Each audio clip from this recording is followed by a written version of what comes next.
گفتیم سیانکاش کنیم که برای که طرفش میرم پیش اخش رو سیانکا کردن نمیتونیم. اوپل زفیر 2007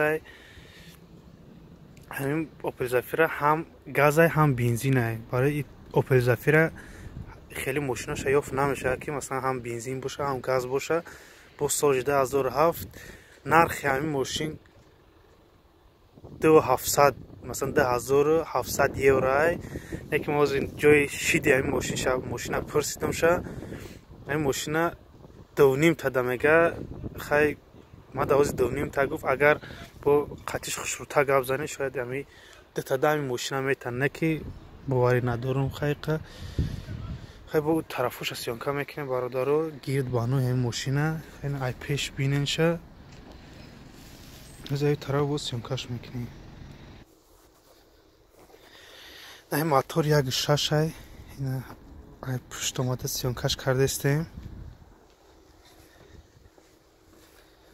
ماشین تنج خشروه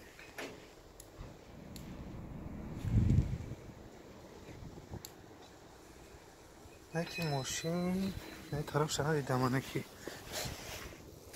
این اینجا درش کم فرزادگی بده بسه فقط همین دو در علیش میکنی تموم.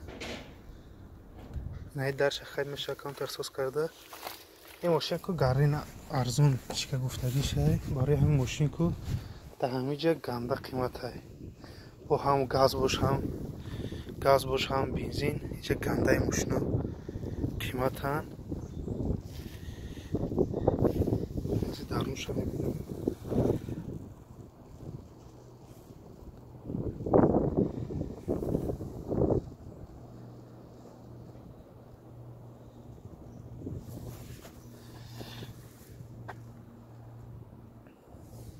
برای همین ماشین اکو 2005 چند کسا همین 2.5 تا گرفته گیان.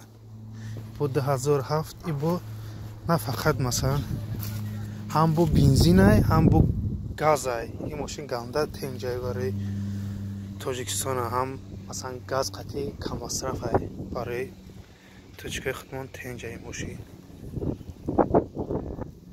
یا برادرو подписаться سکنه لایک مونه و نصیب کردگی باشه ویدیو را تنج کرده برای شما میمونه.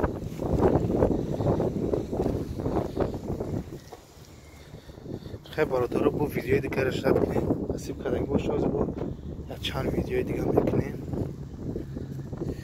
خیلی با خدا رمان خدا باشه. ویدیوی ما را دوبای نمود مثلا چند خیلی ویدیو داریم میتونید ای کانال درماده تماشا کنید برادرو. یگان سوال تون باشه در تای کامنتر یا نویسین یگان نفهمی باشه میفهمونتون برادرو.